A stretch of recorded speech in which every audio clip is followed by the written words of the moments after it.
Bertie's New Year. By Lucy Maud Montgomery. He stood on the sagging doorstep and looked out on the snowy world. His hands were clasped behind him, and his thin face wore a thoughtful, puzzled look. The door behind him opened jerkingly, and a scowling woman came out with a pan of dishwater in her hand. "Ain't you gone yet, Bert?" she said sharply. "What in the world are you hanging round for?" "It's early yet," said Bertie cheerfully. "I thought maybe George Fraser'd be along and I'd get a lift as far as the store." "Well, I never saw such laziness. No wonder old Samson won't keep you longer than the holidays if you're no smarter than that. Goodness, if I don't settle that boy," as the sound of fretful crying came from the kitchen behind her. "What is wrong with William John?" asked Bertie. "Why, he wants to go out coasting with those Robinson boys, but he can't. He hasn't got any mittens and he would catch his death of cold again." Her voice seemed to imply that William John had died of cold several times already. Bertie looked soberly down at his old, well-darned mittens. It was very cold, and he would have a great many errands to run. He shivered, and looked up at his aunt's hard face as she stood wiping her dishpan with a grim frown which boded no good to the discontented William John. Then he suddenly pulled off his mittens and held them out. "Here, he can have mine. I'll get on without them well enough." "Nonsense," said Mrs. Ross, but less unkindly. "The fingers would freeze off you. Don't be a goose." "It's all right," persisted Bertie. "I don't need them, much. And William John doesn't hardly ever get out." He thrust them into her hand and ran quickly down the street, as though he feared that the keen air might make him change his mind in spite of himself. He had to stop a great many times that day to breathe on his purple hands.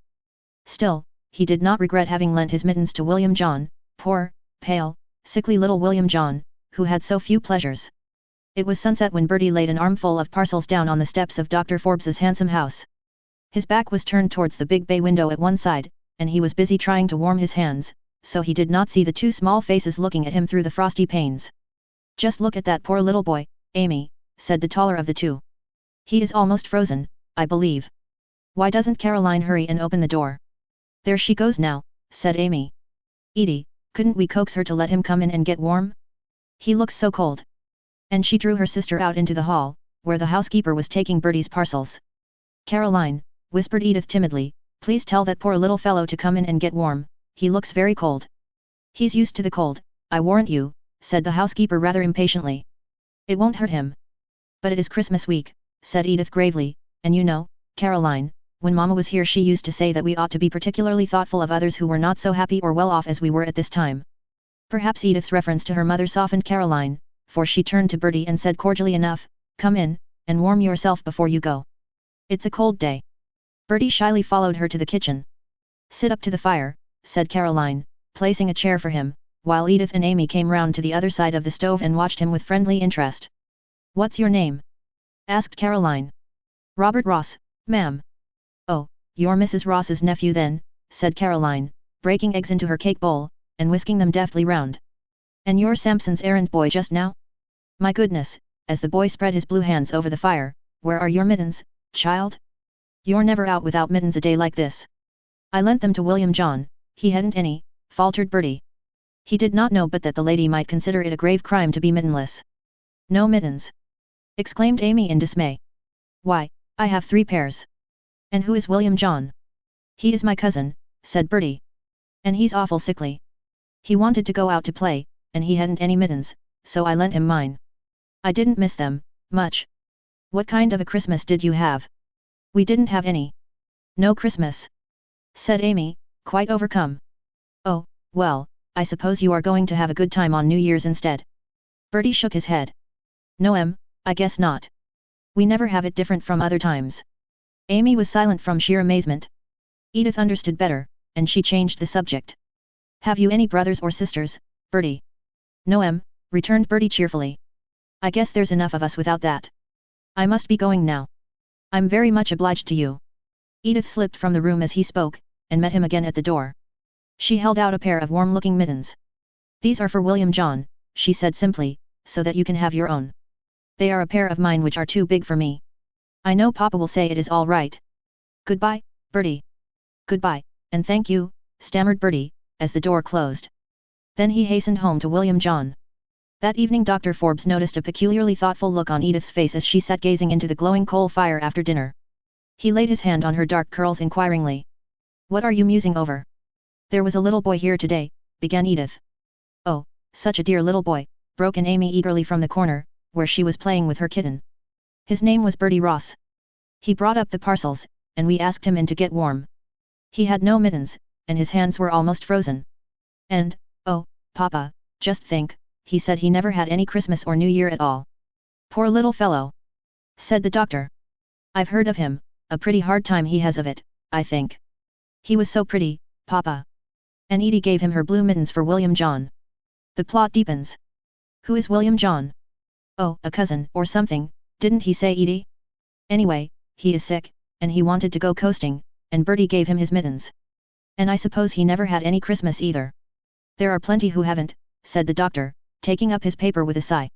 Well, girlies, you seem interested in this little fellow, so, if you like, you may invite him and his cousin to take dinner with you on New Year's night. Oh, Papa, said Edith, her eyes shining like stars. The doctor laughed.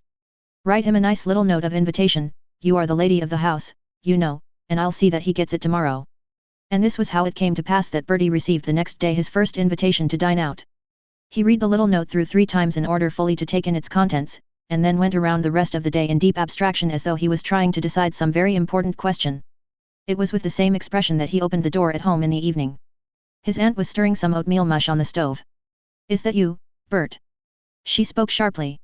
She always spoke sharply, even when not intending it, it had grown to be a habit. Yes'm, said Bertie meekly, as he hung up his cap. I suppose you've only got 1 day more at the store, said Mrs. Ross. Samson didn't say anything about keeping you longer, did he? No. He said he couldn't, I asked him. Well, I didn't expect he would. You'll have a holiday on New Year's anyhow, whether you'll have anything to eat or not is a different question. I've an invitation to dinner, said Bertie timidly, me and William John. It's from Dr. Forbes's little girls, the ones that gave me the mittens. He handed her the little note, and Mrs. Ross stooped down and read it by the fitful gleam of light which came from the cracked stove. Well, you can please yourself, she said as she handed it back, but William John couldn't go if he had 10 invitations. He caught cold coasting yesterday. I told him he would, but he was bound to go, and now he's laid up for a week. Listen to him barking in the bedroom there. Well, then, I won't go either, said Bertie with a sigh, it might be of relief, or it might be of disappointment. I wouldn't go there all alone. You're a goose, said his aunt. They wouldn't eat you. But as I said, please yourself. Anyhow, hold your tongue about it to William John, or you'll have him crying and bawling to go too. The caution came too late. William John had already heard it, and when his mother went in to rub his chest with liniment, she found him with the ragged quilt over his head crying. Come, William John, I want to rub you. I don't want to be rubbed, gee-way, sobbed William John. I heard you out there, you needn't think I didn't. Bertie's going to Dr. Forbes's to dinner and I can't go.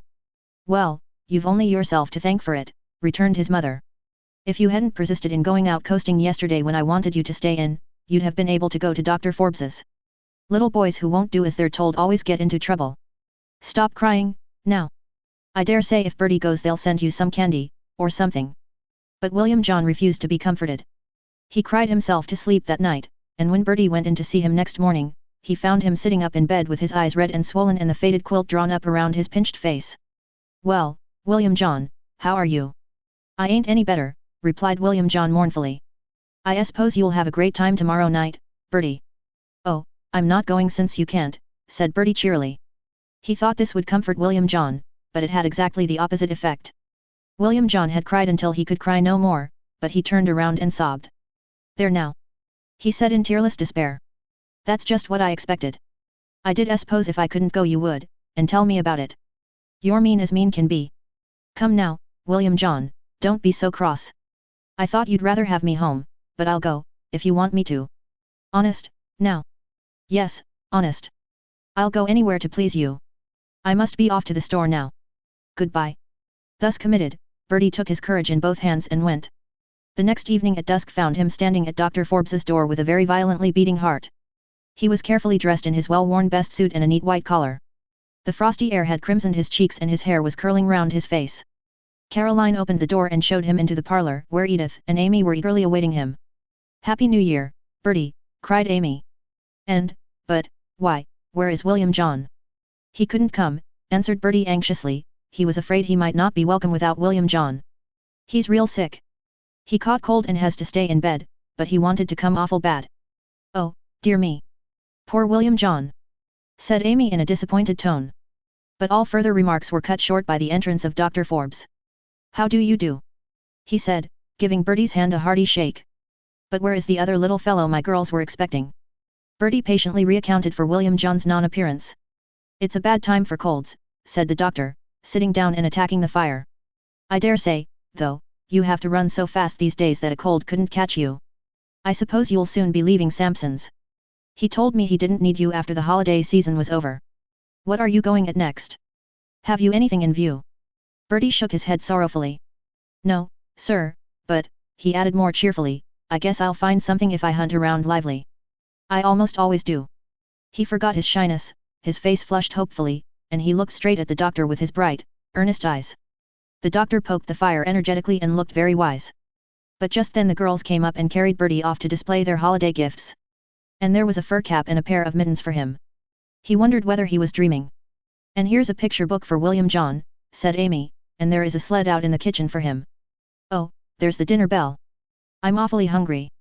Papa says that is my normal condition, but I don't know what that means. As for that dinner, Bertie might sometimes have seen such a repast in delightful dreams, but certainly never out of them. It was a feast to be dated from.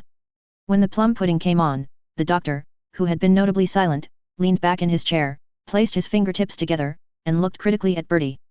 So Mr. Sampson can't keep you? Bertie's face sobered at once. He had almost forgotten his responsibilities. No, sir. He says I'm too small for the heavy work. Well, you are rather small, but no doubt you will grow. Boys have a queer habit of doing that. I think you know how to make yourself useful.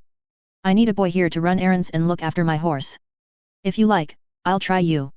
You can live here, and go to school. I sometimes hear of places for boys in my rounds, and the first good one that will suit you, I'll bespeak for you. How will that do? Oh, sir, you are too good, said Bertie with a choke in his voice. Well, that is settled, said the doctor genially. Come on Monday then. And perhaps we can do something for that other little chap, William, or John, or whatever his name is. Will you have some more pudding, Bertie? No, thank you, said Bertie. Pudding, indeed. He could not have eaten another mouthful after such wonderful and unexpected good fortune. After dinner they played games, and cracked nuts, and roasted apples, until the clock struck 9, then Bertie got up to go. Off, are you? Said the doctor, looking up from his paper. Well, I'll expect you on Monday, remember. Yes, sir, said Bertie happily. He was not likely to forget. As he went out Amy came through the hall with a red sled. Here is William John's present. I've tied all the other things on so that they can't fall off. Edith was at the door with a parcel. Here are some nuts and candies for William John, she said. And tell him we all wish him a happy new year. Thank you, said Bertie. I've had a splendid time. I'll tell William John. Good night. He stepped out. It was frostier than ever. The snow crackled and snapped, the stars were keen and bright, but to Bertie, running down the street with William John's sled thumping merrily behind him, the world was aglow with rosy hope and promise. He was quite sure he could never forget this wonderful new year.